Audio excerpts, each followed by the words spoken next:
Thomas Michel was invited in Oslo by the brother of my wife, Kemalettin Suslu. My wife Fatma Suslu, that left me on the 23rd of February with my kid, which I still haven't seen up to this day.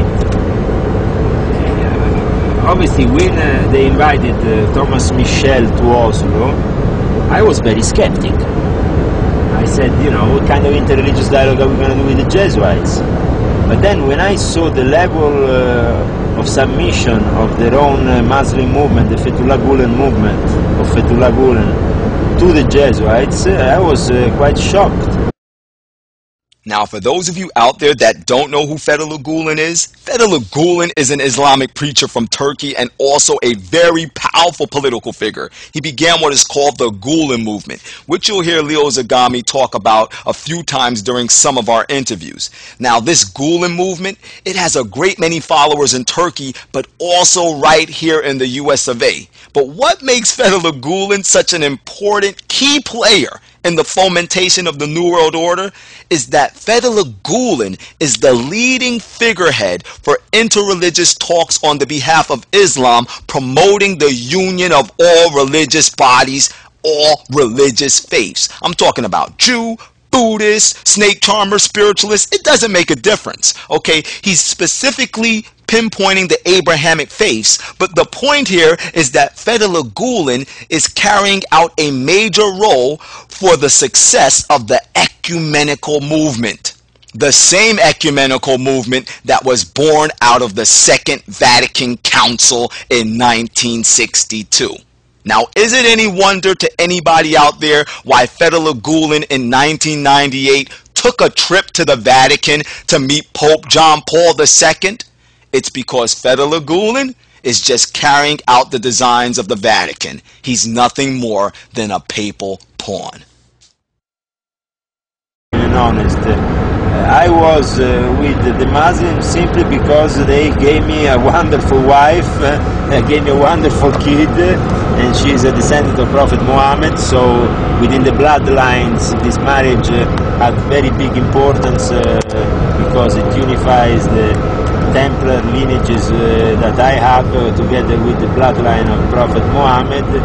And so Christianity and the Muslim faith finally can be united in one person, which is my son, Isa Krumi Zagami.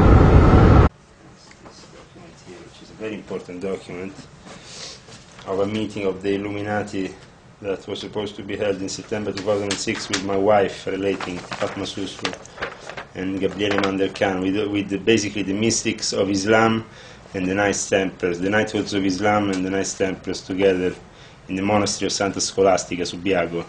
See, this is the name of my wife here. Fatma Suslu. That's right there. See, representative for Fethullah Gulen. Where's Fethullah Gulen? Oh, there it is. Fethullah Gulen. Sure. Wow. Wow. Get it? And that's the Monte Carlo Lodge. Yeah. Yeah. That's right there. Yeah, the Universal Unity.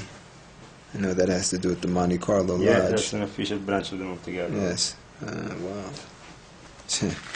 So we had the Muslim leaders coming together with the Monte Carlo Lodge. And in the Vatican most holy monastery where the Pope Ratzinger went before becoming Pope to do his last speech. Wow. Before becoming Pope. Wow. For the Sufis, for the Muslims, my son is a chosen one because they had some specific dreams before he was born. And so they don't want to let... Turn those lights on. They don't want to let me have any contact with my son because they want to bring him up brainwashed by the Fethullah Gulen movement, by their own version of Islam, manipulated by the Jesuits. And they know that I'm their biggest enemy now that I've exposed the truth about the movement and also about all the rest of the Muslim world, because it's not only the Fethullah Gulen movement. You have Arunyaya with his evil underground sex cult, which is a famous Muslim scholar that in reality does all kinds of twisted and satanic activities in the background. From his headquarters is in Istanbul, and he's very powerful in the Muslim world as a scholar, very respected.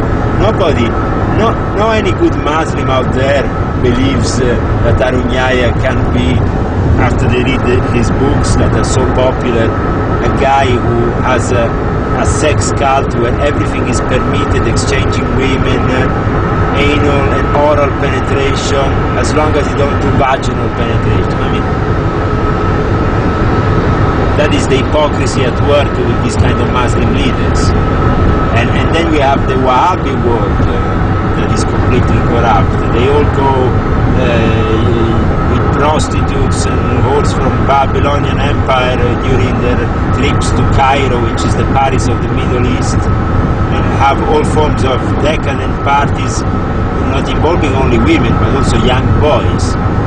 So the corruption of the people in charge of the Holy Land of Islam is at such a level which they should be ashamed of themselves. And they are spread all over the United States, Arunyaya. Because Arunyaya gets the support of who? Of the CIA, like Fethullah Gulen.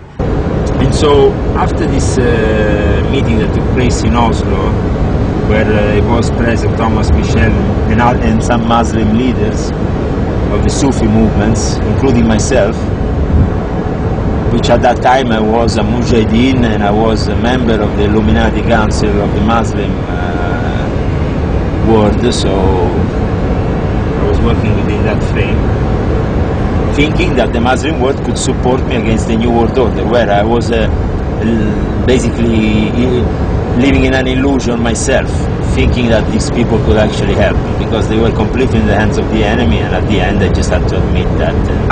Also, thanks to the betrayal of my wife with this Gulen movement and this whole events, they kidnapping my kid and keeping my kid still now. I haven't seen my son since the 23rd of February. So I discovered that this Muslim religion wasn't tolerant at all, and that behind closed doors there were a bunch of hypocrites. What role do you believe that the Muslims play in this whole scenario? The Muslims are themselves corrupt. 90% of the Muslims is corrupt. Basically, the Muslim leaders, who they follow so much because each Muslim community follows their own leaders, right, unfortunately have